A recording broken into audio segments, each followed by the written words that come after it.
Laurie Huston's News for the Heart is dedicated to helping you give a voice to your own soul. Our hearts have the power to free us from pain and the struggles that keep us from awakening to our true essence. Join Laurie now as we delve into our heart and soul to find the path that will open us to the possibilities and lead us to the life we love to live. And good afternoon. This is News for the Heart. And today I have my awesome co-host, Tom Campbell. Now, Tom's been away for a little while, so we might talk a little bit about that to find out how his trips went and his what is it that you do? Workshops. But yeah, we're going to talk about expectations and attachments and how that sort of relates to everything. But welcome to the show, Tom. It's nice to be back, Laurie. It's been, almost 2 months since we've done this. And since then, I spent a month in France. And another, at the end of this week, I'll be jetting off to Los Angeles for a meeting with some physicists called Quantum Gravity Physics Group. And then after that, I've got to go to Poland.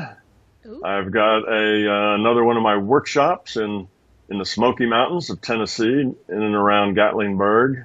Nice. So it's just, I spend maybe 2-3 weeks at home, and then I'm gone for a week or two, and then I get another week or two at home, and then I'm gone. So wow. This is a very busy year. I thought last year was going to be super busy, and it was, but this is going to be even worse. Wow. Well, good for you. I mean, I do say that you have retired a few times, but this is what you love, so you don't really retire from what you love, right? Evidently not. I don't see any next retirement is not even in sight. No, okay. So I think what you say must be true, because sometimes I wish I could just kind of take a day off and sit around, hang out with Pamela, sit on the screen porch, watch my trees grow, right. That sort of thing. But no chance. It's just, life's just not like that. I work every night till almost midnight and, get up, exercise, and it's just like that. But, that's good news and bad news. It's bad in the sense that there's almost no free time, right. But it's good in the sense that if you keep engaged, you'll live a lot longer, be a lot happier. So, definitely. It's good to, I don't know if I have to be quite disengaged though, but in any case, yeah. I'm engaged. Yes. Yes, you are. All right. So I do want to address the one thing. I know we talk about it a lot, actually, that, our shows are really about the practical application of your work. And yeah, we repeat things because there really is only one thing. But let's just address that before. I mean, I know that a lot of us, we know this and we know it, and it's important and doesn't really matter how many times you hear it. What matters is whether it works for you and whether you can take what we're saying and actually create shifts with it, which is, the important part, and to face our fears and to have courage and to really, because like you said, it's all simple. It's just not that easy, but it's really simple. It's really simple. It is. Well, yes, the repetition has really two merits, two things to recommend it. And one of the things is, like you say, it's simple. It's very simple. Fear is the fundamental problem, and fear generates ego, which is a way we express that fear, and beliefs, which is another way we express that fear. So that is, that fear is the fundamental difference between being in a struggle, having pain, life is tough, and being in a situation where you're happy, life is joy, satisfaction is always there, and your life is just, full of fun and very positive things. So understanding that fear point, just that point, is the difference between being happy and being miserable. So everything boils down to that. Now that fear branches out and takes on 100 different disguises and manifests in 100 different ways.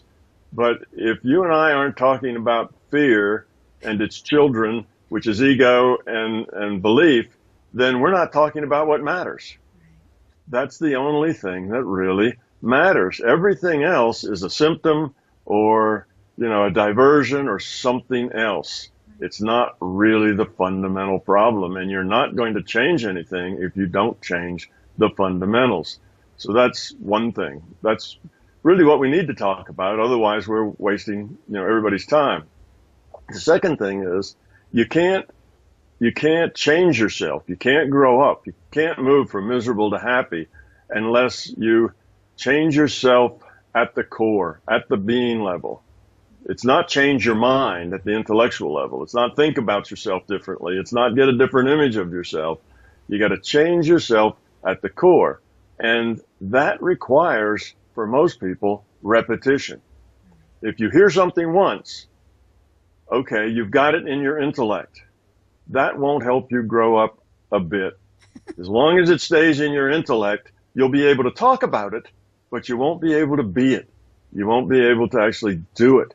And for most people, they hear it and they get it in their intellect and they maybe think about it a little. They hear it again from a little different viewpoint. Oh, maybe something clicks. Maybe for a little while, but then that click kind of disappears. And then they hear about it again and something else clicks. Right. And after a while, that kind of disappears and they're back to their old self and they hear about it again, and maybe a couple of things click and so on. So the repetition is really what's necessary to go from that intellect down to your core level of being where you can change yourself. That part of you that just is authentic, just you the way you are, not the way you think you are or the way you'd like to be or the way you think you should be, but the way you are. And that's pretty deep in most people. If you ask most people, well, who is the authentic you?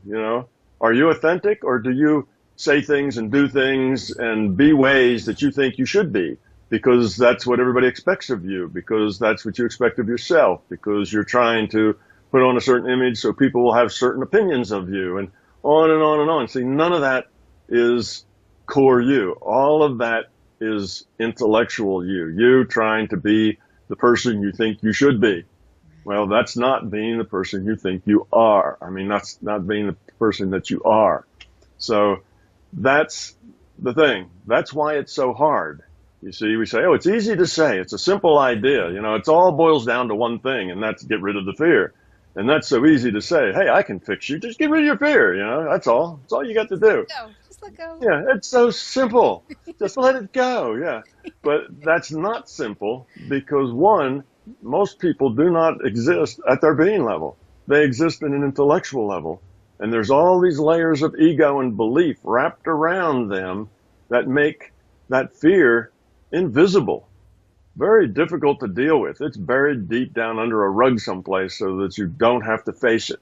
That's the whole point of the ego. It tries to keep you from having to face that fear. So you have a fear of being inadequate, say, and somebody says something to you that triggers that. It's a button of yours because you have that fear. Every button you have is a fear. So when somebody says something that triggers that fear, you get angry, you see? And that anger then just pours out of you. That's your choice. But if you could get rid of that fear and that person said the same sort of thing, it wouldn't make you angry at all. Instead of responding with anger, you could respond in a way that actually was useful. You could think about it and say, well, I wonder why they have that opinion. Why are they saying that? Or you could explain yourself, well, this, and did you notice that? And you see, I've done these other things over here. And you could actually have a discussion. But once the anger comes up, there's no more value in it. You see, the whole thing now goes negative.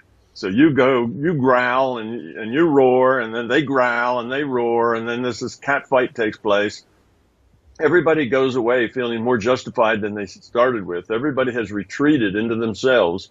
Ego's a little bigger now. Beliefs are a little stronger now. And you've just done yourself a huge disfavor. Every time you get angry, you end up de-evolving a little bit. You end up getting further away from the solution, from the ability to make that choice to not be angry. Anger starts to become just your mode of interaction. When people say things that hit your fear buttons, then you just explode because it just isn't fair. It's just not true. I can't stand that people think that of me and so on. Well, notice it's all about you. All that stuff is me, me, me, me. So that's why we seem to be repetitive and always talking about the same thing. That's because we are repetitive and we always do talk about the same thing. That's why it seems that way. But there really isn't anything else for us to talk about that's really important or helpful to somebody else. And, I have people read my books over and over again, and I always hear, even if it's like, I've read your book 6 times, and I can't believe all the things that were in there that I never heard before. The difference is that after they've read it the first 5 times, each time they're different. They become a different person. They understand things differently, which allows them to get more information out of it that before just one in one ear and out the other, just kind of passed through their mind because they couldn't actually grab hold of it because they weren't ready yet to deal with that level of the information. So on the 6th time that they read it, they still find a lot of material in it that they never saw before, that they just missed. And that's the repetition thing. When you go over it and over it, eventually it seeps down into your being level, and it's a little harder to ignore because you've heard it so often. You've thought about it now instead of a few minutes, maybe a few hours because you've heard it 7 or 8 times, and it makes a difference. So it really does help. So those people who are kind of put off by the repetition are people who really don't want to dig down into that being level because that's where the scary fear is, you see, and they don't want to. Their gut feeling is to push that away because that's starting to get a little dangerous. It's digging too deep. They don't want to see that. People who are trying to grow up, they don't mind going over that same point 100 times because they know every time they get a little closer to getting it, a little closer to being able to apply it. And they'll say, tell me that again. I need to hear that again. Yeah. So that's that's what I have found in dealing with the people who deal with my material over and over again, is that it's a different book every time they read it because they're different. And if people are listening to us and they're really seriously trying to apply what we're telling them and they're making some progress, it's really valuable for them to hear it again from a different viewpoint, from a different perspective. Once is the perspective of love, the other is now we're going to have a perspective of expectation, and there's different perspectives and way of looking at it. And some ways will click with some people and other ways click better with others. So we're kind of doing what we have to do, because if we talk about anything else other than fear, we're not talking about what's important. Well, I do know that I get a lot of people that are asking, which is the best show for relationships? I'm like, well, pretty much all of them are about relationship because relationship is how we grow. But, it is interesting that people really, really like the relationship ones because I think that's where they can relate the deepest in understanding, and it also allows them to sort of get out of their ego because that's what we're kind of helping them with. I mean, I know that we called one tough love, but I mean, we're not really being tough love. It's just we're helping people so that they're not so stuck that everything is about them. And that helps them, kind of see their relationships better. And that is probably more important than anything we could probably ever, teach someone is, how to, get out of themselves and then see that their relationships can be so much different and better if they're, not so focused on what about me, which is really what we go over and over and over, because that's where we get stuck the most. And that's what makes our relationships so challenging, is because it's always, they did this, and, it's always, what do I get out of this? And so that's really important that we can help people. And a lot of people comment to me and ask, for guidance. I always recommend that they, listen to our videos, because that's probably the biggest place where, people can really kind of let it sink in, not just their head, but of course we all think first.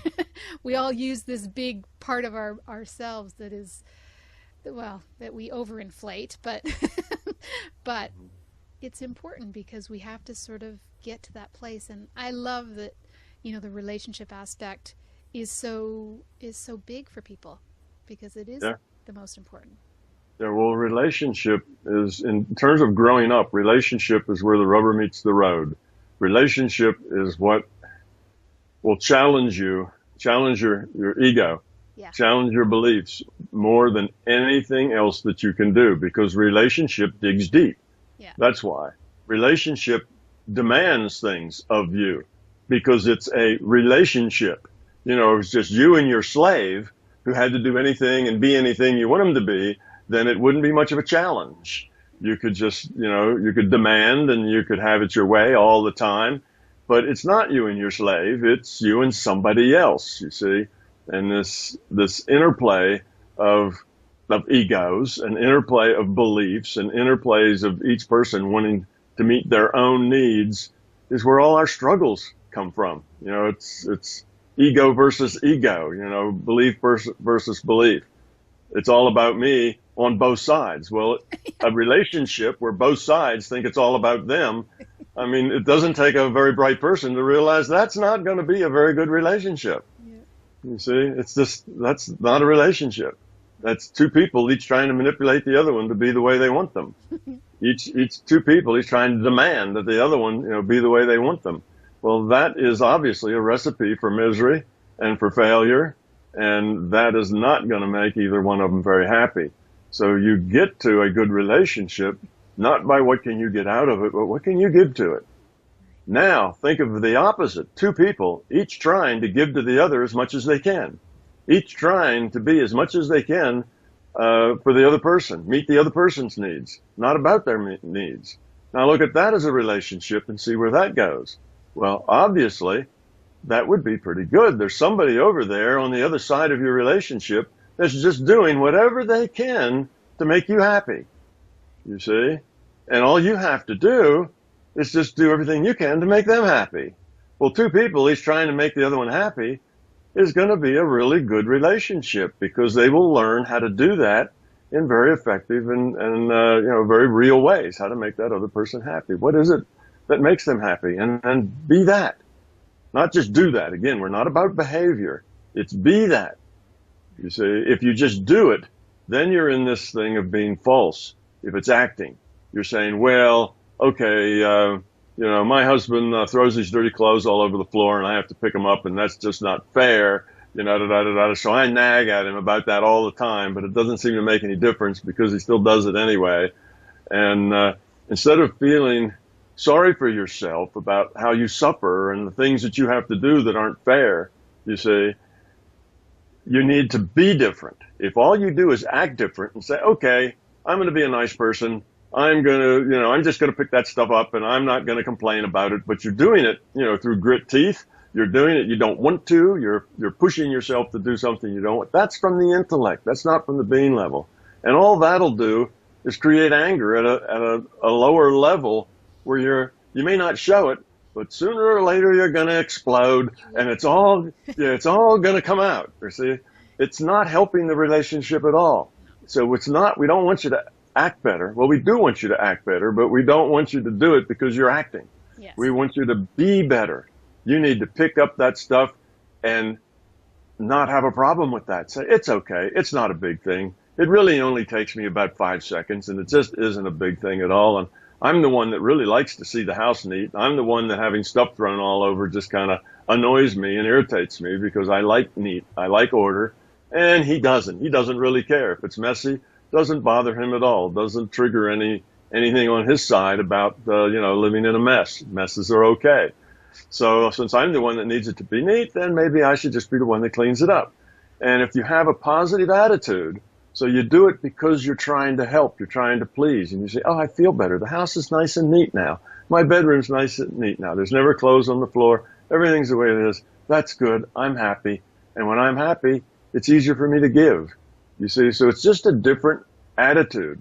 The attitude about it's all about me and what's fair for me and what do I have to do and how much do I get? And if what I get isn't equal to what I give, then, there's a problem.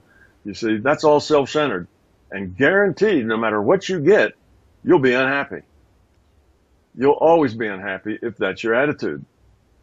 On the other hand, if your attitude is, what can I give here? How can I make this situation happier? What can I do, to make that guy happy? What can I do to make, the house look nice, or make the dinner taste good, or, whatever. Just how can I do it? And then take pride in the fact that you're doing a lot of things, to make somebody happy. And you're happy when they're happy because it's working. You're being successful, you see? So they're happy, and you're happy because they're happy. And they're happy because you're happy. And pretty soon, everybody's smiling and happy all the time. So that's just the difference. And all you have to do is change an attitude. Get out of the self-pity. Get out of the victim role. Get out of the woe is me, it's not fair. And get into the, what can I give? Don't worry about what you get. What you get is just not important. It's what can you give? And pretty soon, what you can give is what makes you happy. You stop thinking about your needs and your wants. You start thinking about somebody else's needs and wants. And you're just trying to give. Now, even if the other person isn't into the same idea, they tend to well be after a while. If you can do that long enough that they begin to realize that that's just really the way you are. You're not just putting on a show. You're not trying to manipulate them to get something, You're not going to pop something out on them after you're nice to them for a week, Once they realize, and it might take a couple of months before they realize that that's just the way you are. You're just giving. You're nice.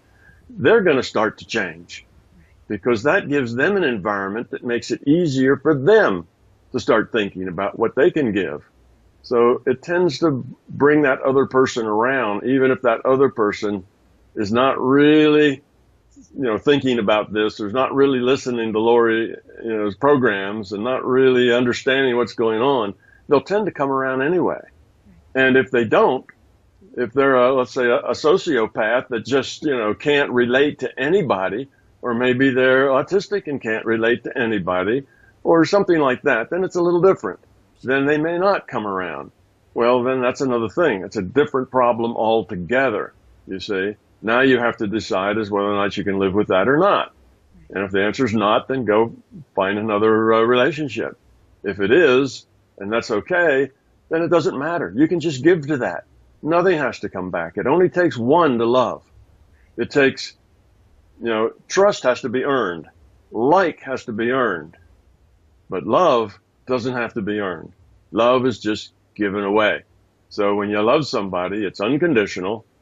It's not unconditional. It's not love. You love them. It's unconditional. You just give to them. And if nothing ever comes back, that's okay, because you just love them and you can give to them. And what happens is you'll continue to grow up because of that love you're giving. You will evolve the quality of your consciousness. You'll grow up. You'll get bigger pictures. You will tend to be evolving. And that's good. That's what you're supposed to be doing. So see, even if you're in this relationship and it seems to be very one-sided, you still win. It's not like, oh, that means I lose all the time and the other person wins all the time. That's your fear talking. If you just give to it, you will win all the time because you'll be growing, you'll be evolving, and that's what we're here to do. That's the point of it, you see? And that's what makes us happy. As we're evolving and growing, we feel good about things. So here you are, giving and giving and giving, not getting a whole lot back, growing up, becoming love, getting rid of your fear, getting rid of that ego, getting rid of those beliefs, and you're still a real happy person. And your relationship is good, you see? Yeah. And you don't have to get anything really back of much consequence, but unless that person's a sociopath or otherwise autistic or something that just doesn't relate to people, then that other person is going to start to change and follow your lead. So, but if they don't, you see, it doesn't mean that that's an impossibility. The only thing that makes it like you need to just get out while the getting's good is if that person's abusive. If that person slaps you around or does other sorts of things, then it's time to leave. It's time to go find another relationship someplace and not be codependent within a bad relationship. But that's different. But that's the 1%. That's not what typically happens. Typically, it gets better and better and better. And if it doesn't, it may still be good enough. You see, it may still just be good enough like that because you're doing what you're here to do. Right. And that will in itself make you happy. Even if you end up doing all the work, that's okay. You're growing up. You feel good about it. You see, it's a good thing. You're able to contribute a lot. And a 99.9% probability you will help that other person grow up too, and they will change. It just may take a while. It may take 6 months, or it might take a year. It's could be a slow process, but it will probably work. So that's the thing. It's not about what you're going to get. It's about what can you give.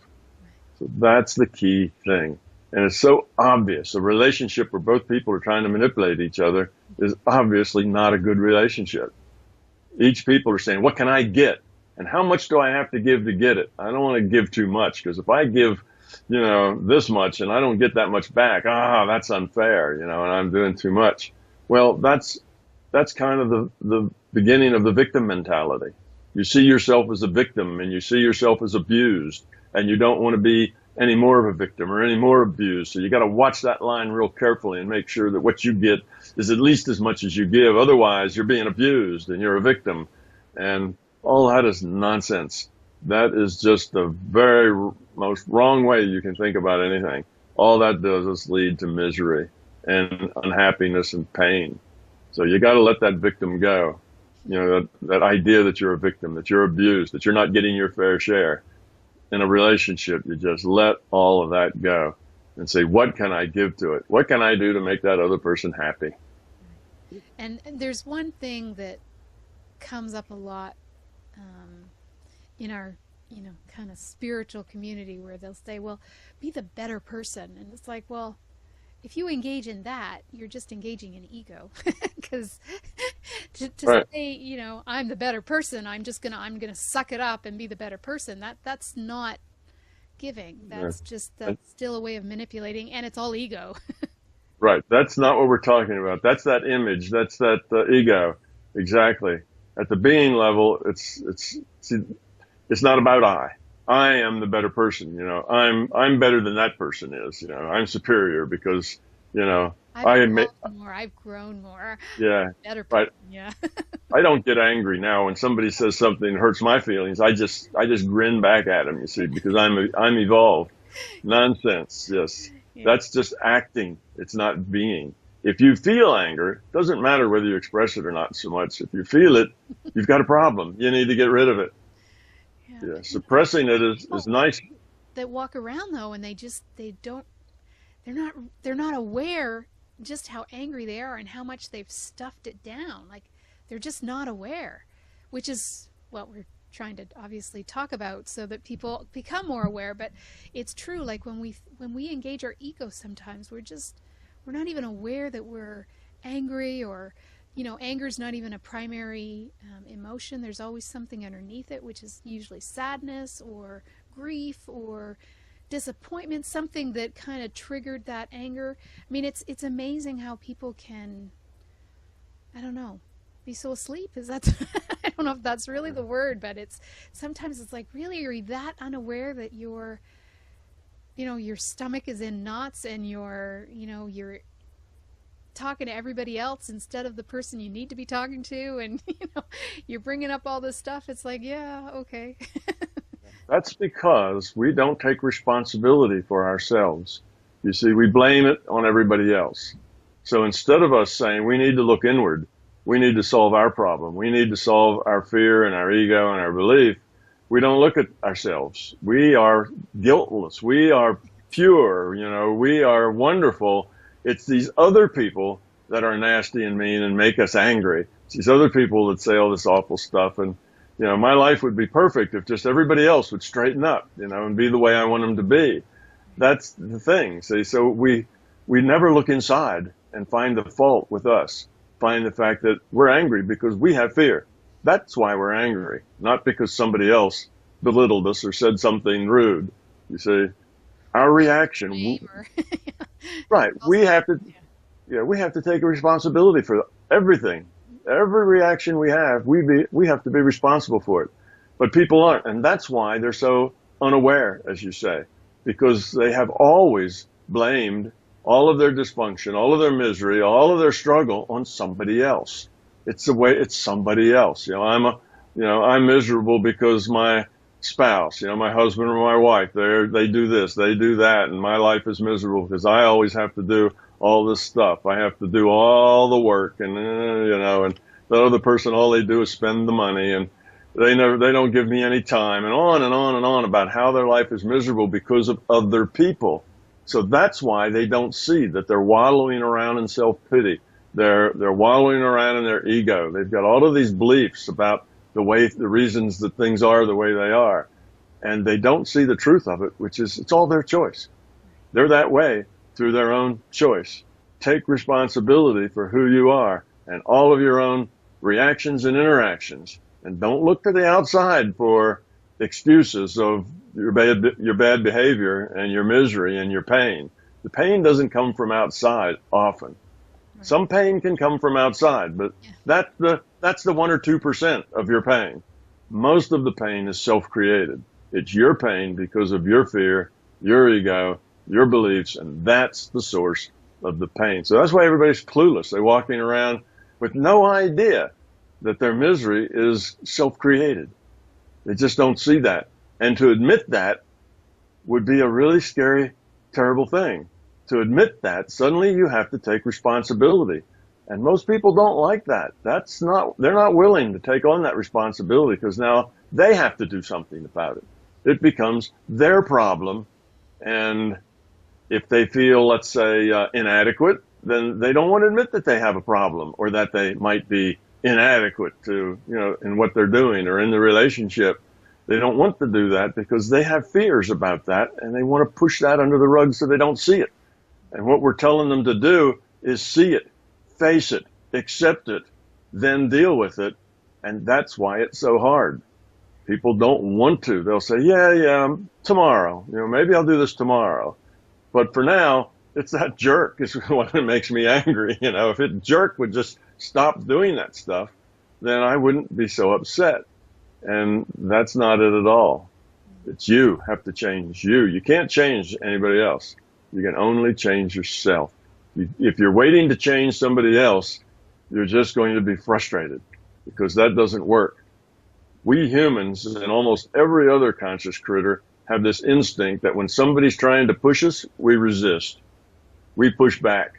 That's just the way it is. Reach out to your dog or cat, put your hand on their side and give them a little push, and you'll see that they will automatically push back.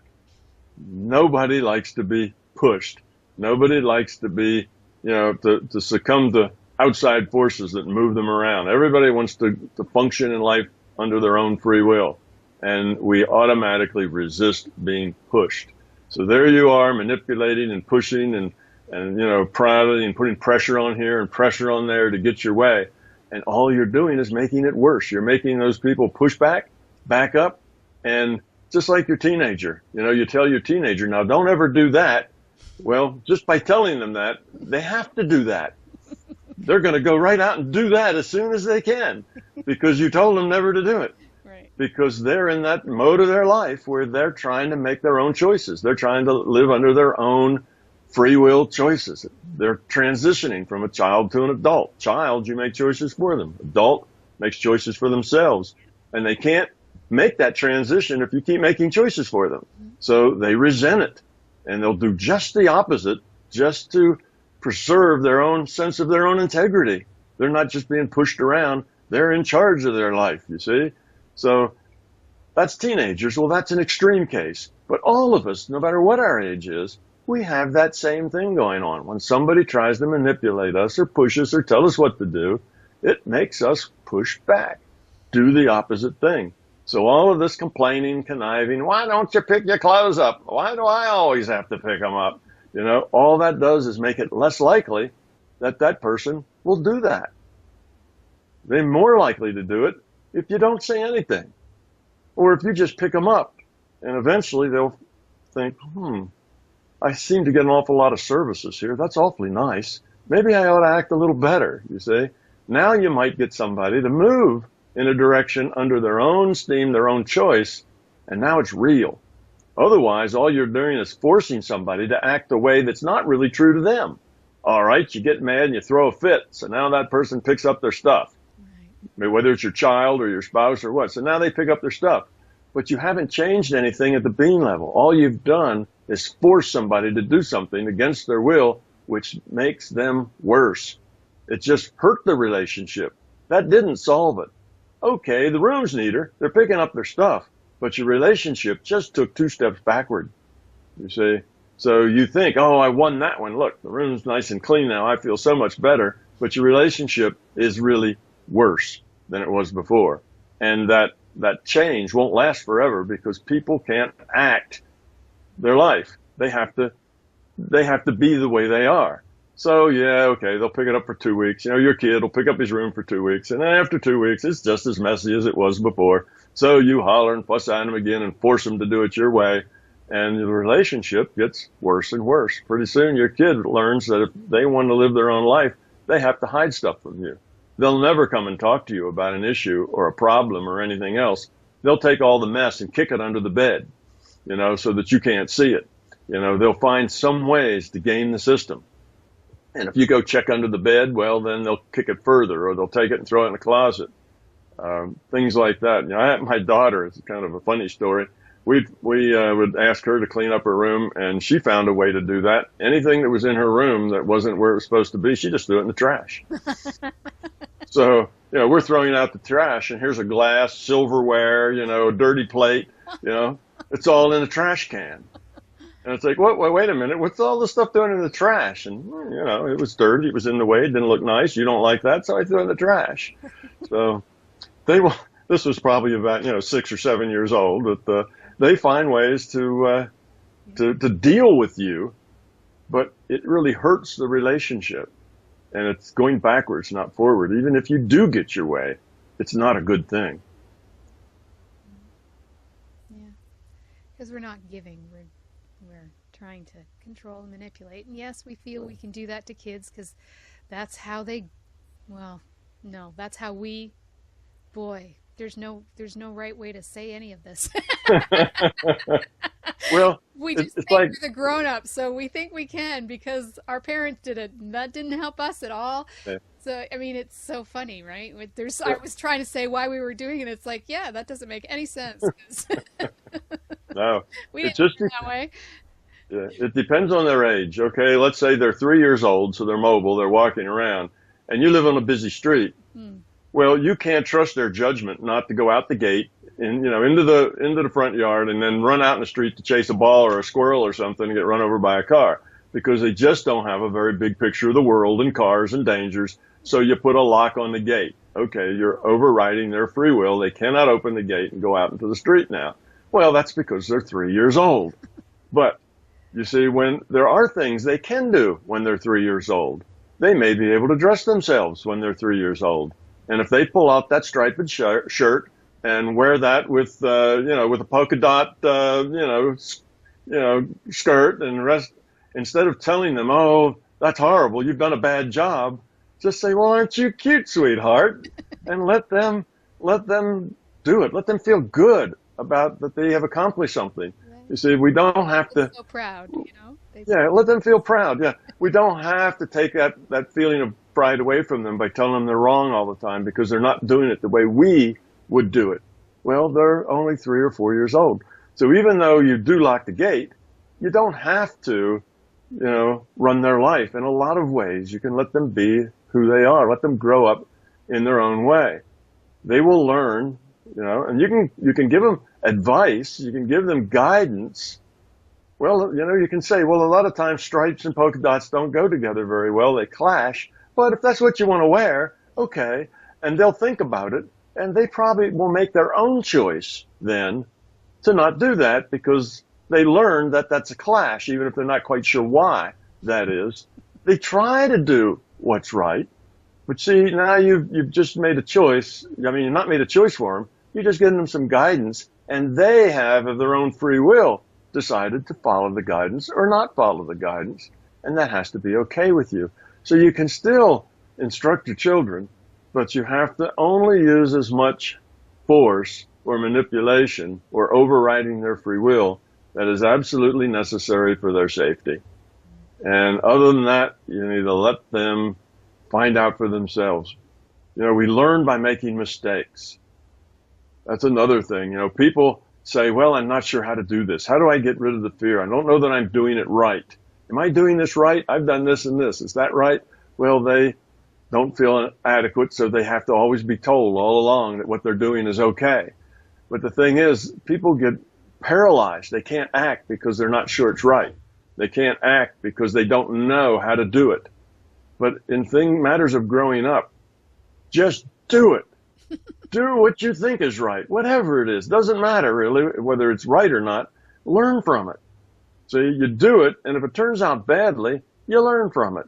If it turns out well, you learn from that too. Do more of it. If it turns out badly, well, analyze it. Why did it turn out badly? Learn a lesson. There's no penalty for doing things wrong. There's only a penalty for doing things wrong over and over again without learning anything. There's a penalty for that. So if you do it wrong and don't learn anything, you know, shame on you. That's a penalty. But if you just do it wrong, that's fine. That's how we live. That's how we learn. It's just doing stuff and then seeing how that works. So if you've been nagging and nagging and nagging your significant other and it isn't working, that tells you that it's not an effective tool. Do something else. Learn from that. Say, that's just not working. It's not making us happy. You see? And then if the only answer is, well, then I have to pick it up myself, well, get over that. Let your ego go. Do that with a smile and not a fake smile. Do that because you're adding to the niceness of your environment and that you have to do it. Get out of the idea that it isn't fair. There is no such thing as fair except in ego land. To an ego, there's fair and unfair. But other than that, things just are the way they are. And you have to accept people as the way they are. There's another human being. They're struggling with their own lessons, trying to learn, doing the best they can with whatever it is they've got, whatever amount of fear and ego and beliefs and love and all the rest of the stuff they got. That's what they're working with. They're doing the best they can with it. So just realize that they're on their own path, and it's not your place to fix them. You can give guidance, you can do that, but you have to let them be however they are. So whether it's trying to raise your 3-year-old, your teenager, or your spouse, you see, it's all the same thing. You give them respect and let them be who they are. And yes, you can add guidance if you wish, but it's not required. They don't have to follow what you say. And if they don't, they're wrong. Yeah. You see, and now you got to push harder. No, you got to respect their choices, whatever they are. And if their choice is to throw stuff around and not pick it up, well, that's the way they are. They will learn from that. And the way they'll probably learn isn't by you nagging at them. That will make it worse. They'll learn by you picking it up and them beginning to realize that living in a nice, neat house is kind of nice. You see? So maybe they'll learn something from that, and they'll see that you're doing all this work, and they'll feel like, maybe I should pitch in a little here. I'm not feeling like I'm doing my part. That's how you teach them, not by nagging at them and telling them what to do. And that's true for everybody, all your relationships, your boss, your children, your spouse, your neighbors. That's just life. You see, that's the way you treat people. You treat people with caring, with respect, and let them be however they are. And love is a gift. It's not earned. They don't have to earn your love. If you've given them your love, that's a gift that it's given. And it's not like you take it back because they're not doing their share. Well, you never gave it in the first place, if that's what you're talking about. It was just a conditional thing. You stroke my ego and I'll stroke your ego, and it was a deal. And those deals don't last very long or are not very satisfying. So if you've given somebody love, then it's a gift. And it doesn't matter what they do or don't do. So that's just the way our reality works. But if you get this stuff at your being level, you'll start to be happy. Your life will be really pleasant. But you got to get it at the being level. You can't act it. You got to be it. Easy to say, but a little harder to do, right? Well, simple, really simple. Just It's really, really simple. Yeah, just let go of that fear. It's just that easy. It's a one-step process. Step one, let go of your fear. You're done. What could be easier than that? yeah, exactly. Now I have no idea what we're going to call this show because it really has so far, and we're 3/4 away, has had nothing to do with expectations. I'm almost thinking the gift of love, this one. Well, if you want, we can The very repeat quickly here talk about expectations.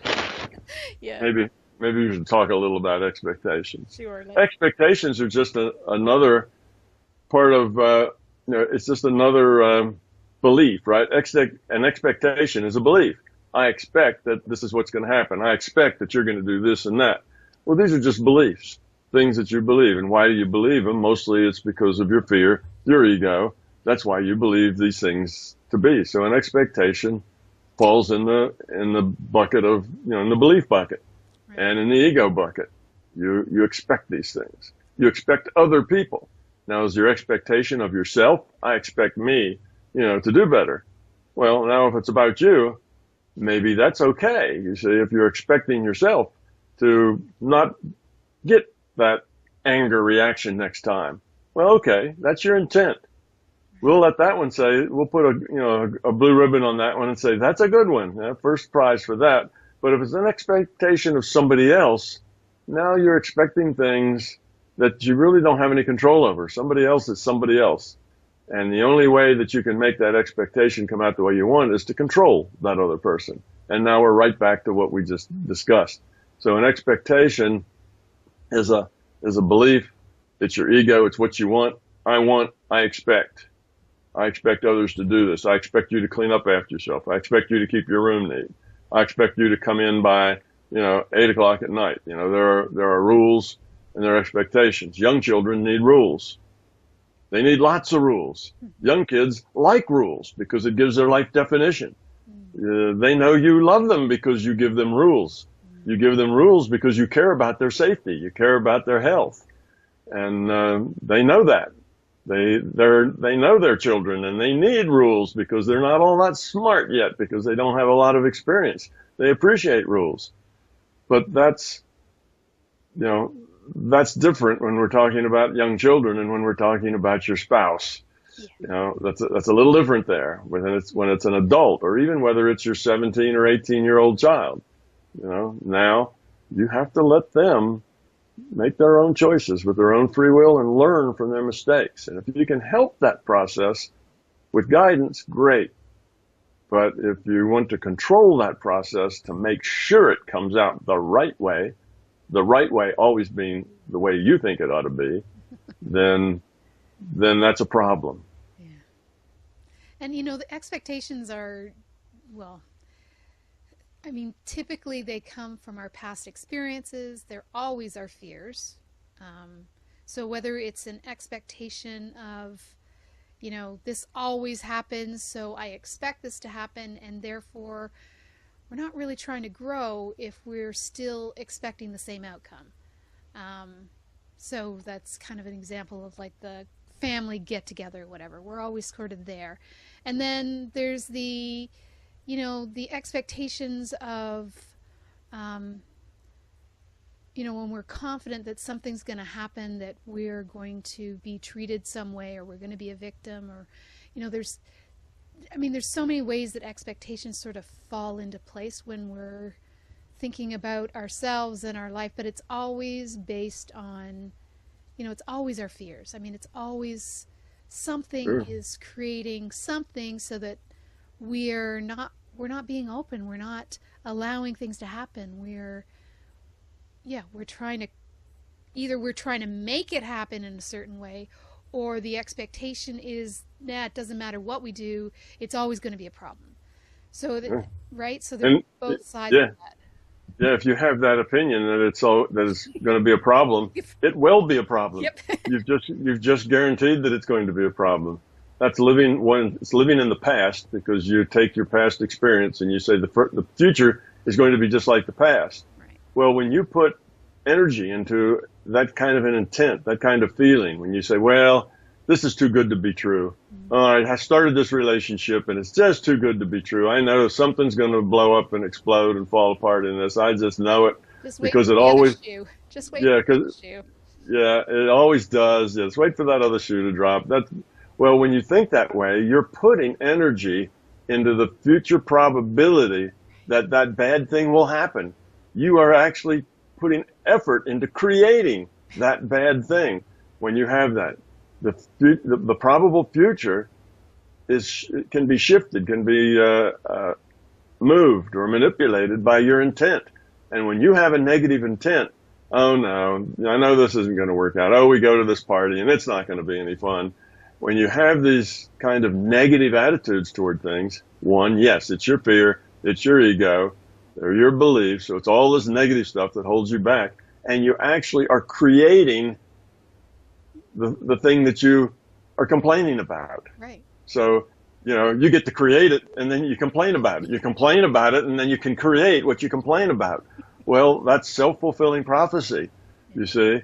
So if you can say, well, this relationship is too good to be true, well, probably that relationship's about to have a problem because here you are, sullen, unhappy, moody, because it's just going to fall apart. And that sullen moodiness is what makes it fall apart. So you will make your fears come true. Anything that you focus on with much energy, and our fears get most of our energy, you tend to make those things happen. It's just the nature of the way this reality works. So that's another problem with this negativity. It not only makes you miserable, but it creates the misery that you find. Your pain is self-created. The things we fear the most are the things that are most likely to happen to us. And we do those things. If you watch somebody, the way they interact, and you will see that when they are afraid of a certain thing happening, they will act in the exact way to encourage that thing they're afraid of to happen. All the time it happens. All the time, yeah. Yeah, it's like, okay, you're afraid this will happen. Now here are the 5 worst things you could possibly do, if you're afraid of that happening. And that's exactly what they do. It's just like they were programmed to do those things that would fulfill their prophecy. And people work like that because you will create what you fear. Because we're here to grow, and the only way we can grow is by facing that fear. So until the universe sees that we've actually, or the greater consciousness sees that we've actually achieved it, they're going to keep giving it to us too, right? Right. Exactly. There's only one way out of the misery and the pain, and that's to grow up. Right. If you don't grow up, there is no way out. You see, and winning the lot. Winning the lottery won't help. No. You see, so there's no way out. No. There's no way out of the pain unless you grow up, unless you get rid of the fear. That's the only path out. And people think, oh no, if I just get this promotion, if I just get that, this girlfriend just likes me, and if I get this and this, everything would be so wonderful. And you find out it isn't. It's just about the way it was before. Now it's just different.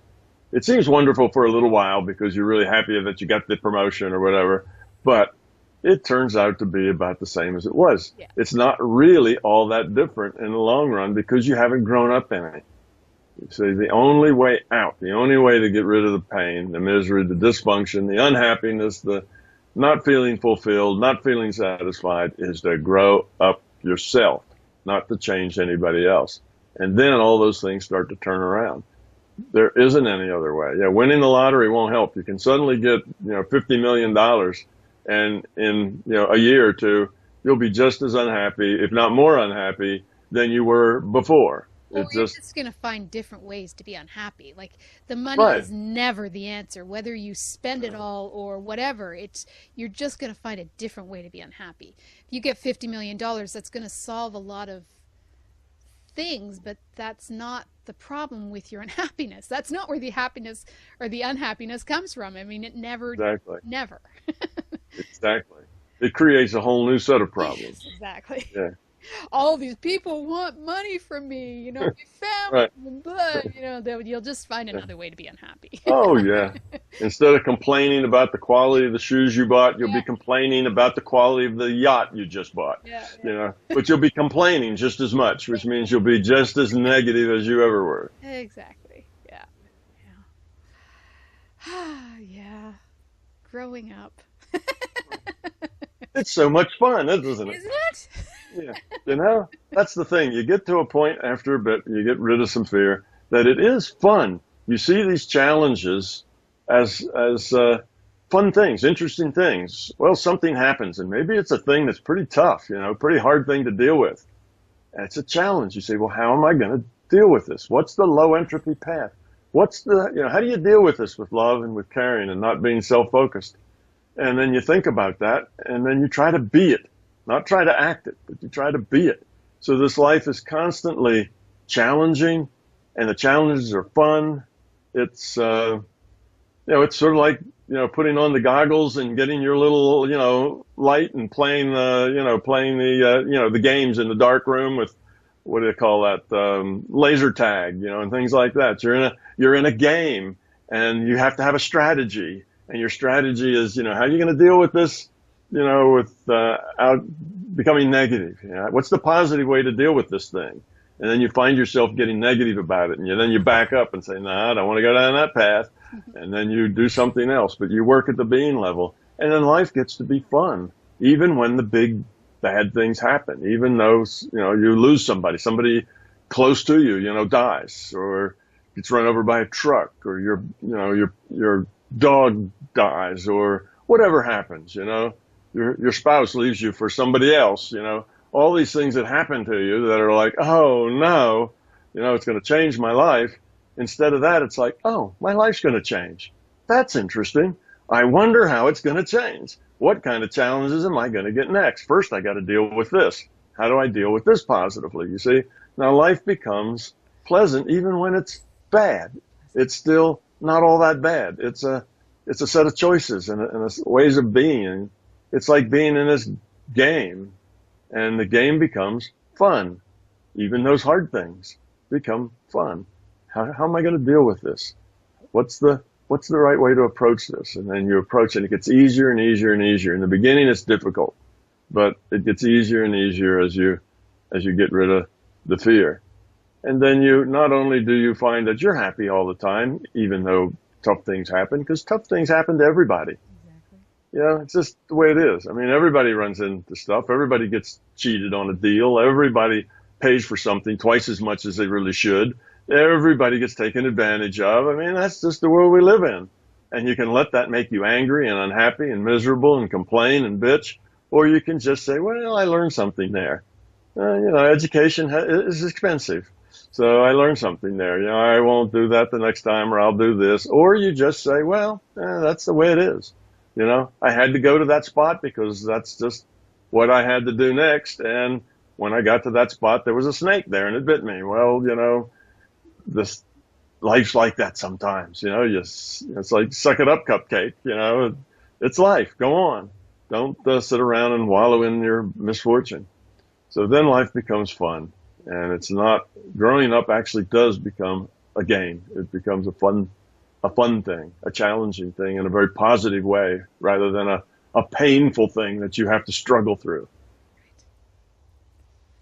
All right. Well, this has been an interesting show. Again, I have no idea what I'm going to call this. It's kind of a whole bunch of different things, but I'm kind of going with the gift of love. Gift of love. Anyway, something like that. As always, Tom, love having you on the show. Well, I mean, it's been like 3 months since we've talked, so I'm kind of happy that you're back, and that we'll be back on a little bit of a schedule, hopefully for a while, and then we'll see what happens. But if you want more information about Tom, mybigtoe.com. Go to his YouTube station, which has hundreds, literally, of workshops. There's so much that you can do, and if you want it, if you want to get from a place of how to make it practical, then listen to our shows, because they're the ones that sort of deal, I mean, you have other people as well that deal with your practical, but we kind of deal with it a lot, which is Yeah. Well, not too many, actually, Laurie. There's you, and there was a young lady, Evita, Ochel, Ochel, something like that. And she's not doing interviews anymore. Well, But we did a series of interviews, mostly on the practical side. And you and I have been doing these interviews for a while now. I don't know how many years. We've been doing it for a long time. But I get a lot of emails where people want to talk about kind of the soft side of MBT, rather than the science or the hard logical side of it. And I always send them. I say, well, you got to go to YouTube and look up Laurie Huston and look up Evita, and that's where it is. That's where it is mostly. Right. Now, I talk about some of this in my questions and answers because these are things people want to know about their lives. But I consistently talk about them with you, Yeah. and that's good because it's a lot of people are interested in how do I get out of this misery and pain that I'm constantly in. My life is so unpleasant, and well, it's that fear thing, and you got to be responsible for your choices. You have to say, I'm making it that way. Now that I know that, what am I going to do about it? Yeah, it's true. So it's wonderful that we have this opportunity to talk about kind of the soft side of MBT because it's really a very important side. Right. In many ways, it's the most important side of MBT. How do I apply this to my everyday life, to my relationships? And it's a very, very important thing, but most people really don't want to talk about that. They would rather talk about the physics or, Sure. virtual reality or paranormal events, Fun, right? That stuff is all fun. I mean, it's a it's an experimental way of looking at life. It just doesn't always help us, but it does help distract us. 'Cause Yes. we can play with different things and right. It's Yeah, well- interesting. I mean, it's fascinating. Yeah, well, that stuff is interesting and fascinating, but it's not hard. You see, Right. this stuff that we're talking about is hard. This is where, again, the rubber meets the road. This is where, you have to, Good point. you have to face that fear. You have to deal with it. This is the hard stuff. And that's why there's not so many people want to go to this side, because that's the side where somebody tells them all your misery is your choices. You're creating that misery, and they don't want to hear that because that's not a happy thought. That's a thought like, oh no, it's me. Now I have to change me. How do I do that? But And I mean, anytime I ever think that way, which, I have to do it consciously sometimes, but it's like, it's so much more empowering to know that it's us, because otherwise, if we have to rely on someone else to change, that's never going to happen. Like, if it isn't, if it isn't us, then we are a victim. Like, we're truly victims. So, right? Yeah. I mean, yeah, it is, but it is us. yeah. That's why we're not victims. It really is us. Exactly. Right. Yeah. All right. Well, love having you on the show as always. It was a fascinating, again, no idea what it's going to be called. You have been listening to News for the Heart with Laurie Huston, and we've been getting the heart of what matters with Tom Campbell. Again, check out his website, his YouTube, and you'll get more information. So thanks for the show, Tom, and we'll be back next month, and we'll see you then. Thanks, Tom. You're welcome. Have a question for Laurie and want to be on the next News from the Heart show? Drop us a line via instant feedback at bmajor.org. News from the Heart is brought to you by Intuitive Soul and is produced by Major Radio for Clear Channel's iHeartRadio and bmajor.org.